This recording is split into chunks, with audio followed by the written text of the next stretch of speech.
Hi friends, easy veg రెసిపీస్కి తిరిగి స్వాగతం. ఆరోగ్యానికి ఆరోగ్యము, అలాగే టేస్ట్కి టేస్ట్ రెండు కావాలి మనకి. అలాంటి ఇంకొక రెసిపీ చూపించబోతున్నానండి.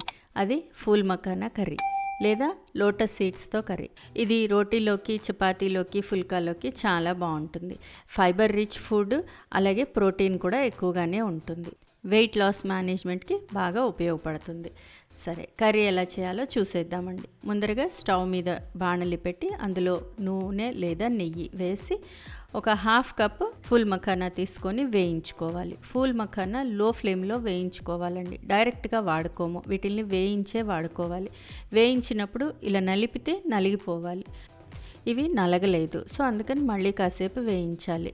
వేయించిన తర్వాత ఇలా చేత్తో నలిపితే నలిగిపోవాలి. చూడండి, ఇంత దాకా వేయించుకోవాలి. వేయించిన తర్వాత తీసి పక్కన పెట్టేసుకోవాలి. ఇప్పుడు ఒక 2 టొమాటోలు బ్లాంచ్ చేసుకోవాలి, అంటే ఉడికించుకోవాలి.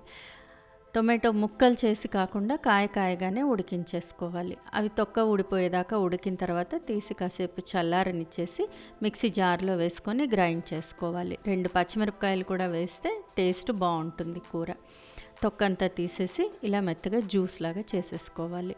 తర్వాత మళ్ళీ స్టవ్ మీద బాణలి పెట్టి దానిలో నూనె వేసి వేడి చేసి ఒక 1/2 టీ స్పూన్ జీలకర్ర వేసి వేయించుకోవాలి. జీలకర్ర చిటపట్లాడుతున్నప్పుడు సన్నగా తరిగి పెట్టుకున్న అల్లం వెల్లుల్లి ముక్కలు వేసుకోవాలి. అల్లం వెల్లుల్లి పేస్ట్ అయినా వేసుకోవచ్చు, కానీ నేను ముక్కలు మాత్రమే వేస్తున్నానండి.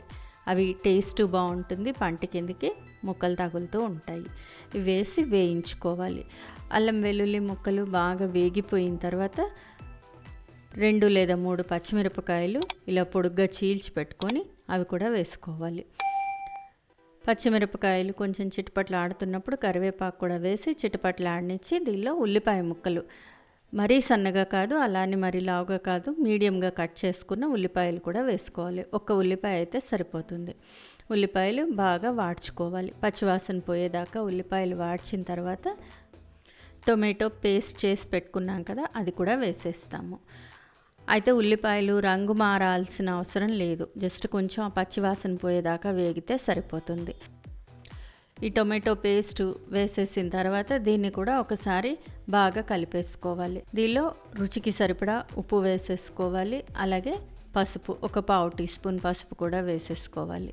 దాంతోపాటుగా మనం కారం, గరం మసాలా అవి 2 కూడా వేసేసి ఒకసారి బాగా కలిపేసేయాలి. ఈ కారం, గరం మసాలా అంతా కూడా కలిపేసిన తర్వాత వేయించి పెట్టుకున్న ఫూల్ మఖానా అవి కూడా వేసి కలిపేసుకోవాలి. ఫూల్ మఖానా వేసిన తర్వాత మళ్ళీ కొద్దిగా నీరు పోసుకొని దీన్ని ఉడికించుకోవాలి. ఫూల్ మఖానా మెత్తగా ఉడికేదాకా 1 కప్పు నీళ్లు పోసి ఉడికిస్తే సరిపోతుంది. మూత పెట్టి లో ఫ్లేమ్లో ఉడికించుకోవాలండి. ఇది ఇలా ఉడకడానికి ఒక 5 నుంచి 10 నిమిషాలు, త్వరగానే అయిపోతుంది కూర, ఎక్కువ టైం ఏం పట్టదు. మూత పెట్టి లో ఫ్లేమ్లో నెమ్మదిగా ఉడికించుకోవాలి. ఇలా కళాపెళ మన కూర అంతా ఉడుకుతూ ఉన్నప్పుడు ఒకసారి తీసి కలుపుకొని చూసుకుంటే తెలిసిపోతుంది. చేత్తో పట్టుకుంటే ఫూల్ మఖానా మెత్తగా ఉడికిపోయిందనేది తెలుస్తుంది. చూడండి, బాగా మెత్తగా ఉడికిపోయింది. మళ్ళీ ఒక 2 నిమిషాల పాటు ఉంటే దగ్గర అయిపోతుంది. అంతే, ఫూల్ మఖానా కర్రీ రెడీ అయిపోయిందండి. ఇది చపాతీలోకి, ఫుల్కాలోకి చాలా బాగుంటుంది. ఆరోగ్యానికి కూడా చాలా మంచిది. సర్వింగ్ బౌల్లోకి తీసుకొని సర్వ్ చేసేసుకోవడమే. ఫ్రెండ్స్, ఈ రెసిపీ మీకు నచ్చినట్లయితే మీరు ట్రై చేయండి. మీ ఇంట్లో వాళ్ళకి టేస్ట్ చేసి చూపించండి. ఎలా వచ్చిందో నాకు కామెంట్ బాక్స్లో కామెంట్ చేయండి. ఫ్రెండ్స్, ఈ వీడియో మీకు నచ్చినట్లయితే ప్లీజ్ లైక్ చేయండి, షేర్ చేయండి. ఛానల్ సబ్స్క్రైబ్ చేసుకొని వాళ్ళు ఛానల్ సబ్స్క్రైబ్ చేసుకోండి. ఆ బెల్ ఐకాన్ క్లిక్ చేయడం మాత్రం మర్చిపోకండి. మరో మంచి రెసిపీతో మళ్ళీ మీ ముందుంటాను. అంతవరకు సెలవు మరి. బాయ్.